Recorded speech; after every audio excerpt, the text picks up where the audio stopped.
Fala galera suave, tô aqui para trazer para vocês o tutorial de como deixar seu banner do tamanho certo do YouTube, né mano? O que vocês fazem? Vai ser muito simples, né mano? Se seu banner estiver pronto, vai ser muito simples. Você só vai precisar desse aplicativo aqui, que é o Foto Editor. Vai estar disponível aí na Play Store, eu vou estar deixando o link na descrição também, beleza? Você vai entrar nele, né mano? Vai entrar no Foto Editor aí, vai colocar aqui em novo. Não sei se esse é o tamanho certo do YouTube, mas é o tamanho que eu uso, né? Vai ser 2982 por 1982. Você vai ter que colocar aqui esse tamanho, senão não vai funcionar, beleza?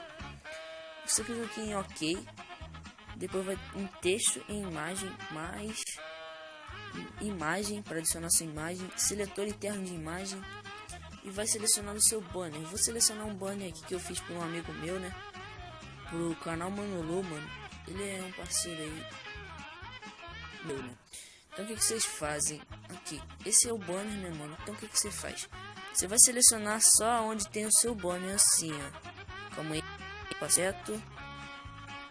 Aí, agora tá certo. Agora a parte de cima. Beleza. Beleza, assim tá da hora. Vocês clicam aqui em aplicar. Agora aconselho vocês a clicar aqui em configuração e ativar essas duas opções aqui para ficar no centro certinho, mano, certinho. Senão vai ficar errado lá no centro, beleza? Agora vocês deixam aqui, ó, do tamanho certinho aqui assim e deixa no centro, onde você está mexendo assim e aparecer essa linhazinha porque tá no centro, beleza? Beleza, então basicamente está pronto aqui, né, mano, o banner.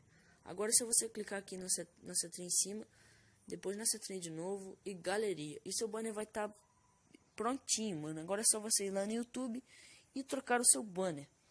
Beleza, esse tutorial foi um tutorial básico, mas um bem pedido aí, né, mano? Uns amigos meus pediram aí. E eu tô trazendo pro canal aqui, né, mano? Porque eu não deixo ninguém na mão, eu tento ajudar todo mundo, beleza? Então, galera, eu vou deixar esse vídeo por aqui, deixe seu like aí. Se tiver alguma dúvida, comenta pra mim tá sabendo aí e correndo atrás pra ajudar vocês. E é isso, galera. É nóis. Fui!